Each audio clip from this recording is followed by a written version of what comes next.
Hello friends, welcome back to snacks food cut. आज आपण बघणार आहोत चॉकलेट पाणीपुरी. आणि काही लागत नाही, फक्त चॉकलेट आणि पाणीपुरीच्या पुऱ्या इतकंच लागतं.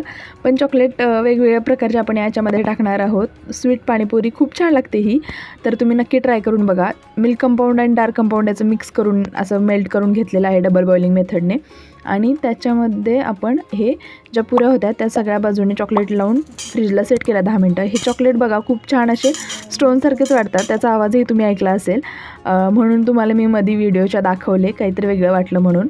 तर आता आपल्या पुऱ्या चांगल्या सेट झालेल्या आहेत आणि त्याला आपण असं फोडून त्यामध्ये जे आपण बटाट्याचं मिश्रण टाकतो ना, तर या ठिकाणी मी चोको चिप्स टाकणार आहे आणि बुंद्या वगैरे टाकतो. त्याच्याऐवजी तुम्ही पाहिजे असेल तर जेम्स असतं ते टाकलं तरी चालेल. आईस्क्रीम टाकलेलं आहे आपण बटाट्याचं मिश्रण म्हणून. आणि रोज सिरपचा जो कलर असतो तो टाकलेला आहे इसेन्सचा. आणि तुम्हाला जर हवं असेल तर तुम्ही याच्यावरती जे टुटी फ्रुटी असते ते टाकून वरती असं चॉकलेटनी गार्निश करून सर्व करू शकता. व्हिडिओ कसा वाटला कमेंट करून नक्की कळवा. व्हिडिओ आवडला असेल तर like, share and subscribe. Thank you.